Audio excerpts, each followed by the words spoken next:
Good evening to you, Tony. How's it going so far? Well, we've only been going for about 24 hours, but already the buzz is great. There's a really good feeling on the streets. There's some nice audiences coming out to see some of the, as you say, 70 shows that we've got on offer. So I think it's been a good start. You're involved, I believe, or your organisation, in the National Festival in Grahamstown. How would you compare this in size and scope? Well, obviously the National Arts Festival in Grahamstown's been going for 4 decades, so it's had 40 years to grow and flex its muscles and become the massive juggernaut that it is, and one of the world's iconic festivals. In Cape Town, obviously, we started a lot smaller. We started last year for the first time, and we're really looking for organic growth. We spend a lot of time looking and talking to other festivals around the world, and I think there are several things that make Cape Town quite different from what happens in Grahamstown. So, for example, in New York, it's a lot. What happens in Cape Town is very similar to what happens in New York. It's a smallish festival that happens in a large city. It's a working city. People are going around about their everyday lives. They're still going to work.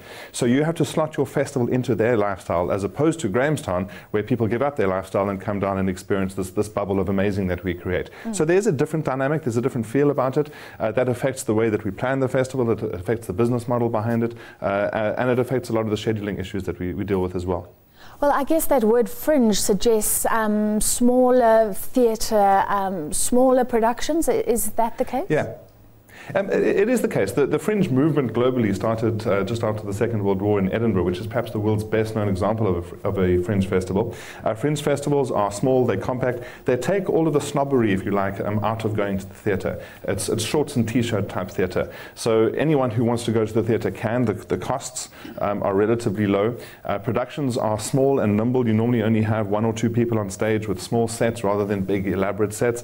I think in the broader arts landscape, obviously there's space for everything, but a fringe festival fills a very important need by giving voice to young independent producers who very often don't find themselves on the big institutional stages, and it's an opportunity with a very low economic barrier to entry for them to come and stage their work and reach a new audience. Fringe festivals generally appeal to audiences who don't necessarily spend a lot of time the rest of the year going to the theatre. They're younger, they've got higher levels of disposable income perhaps, and for them going to a fringe festival really ticks a bucket list type of box.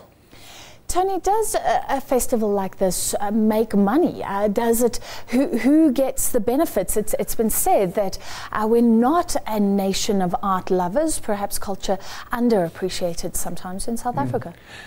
Yeah, I don't know. I don't know that I would agree with that. I think, first of all, South Africans are a nation of art lovers, because if you look at the definition of art, it's everything from storytelling to singing, and both those particularly feature very heavily in our national psyche and in the cultural fabric of the country. But if you're talking from an economic point of view, one only has to look at some of the world's best-known examples. I mentioned Edinburgh earlier. Edinburgh actually stages 12 festivals in the course of a year, and they receive obviously a fair amount of government and public subsidy to stage those festivals. For every £1 that the Edinburgh Festival spends, they get £35 worth of return from their festival goers. So that's a massive economic return. It's a big injection into the economy of the city and of the country. We see that in Grahamstown as well. Off a £30 million budget, we stimulate the GDP of the Eastern Cape province by something to the tune of £340 million a year. All right, so a day after the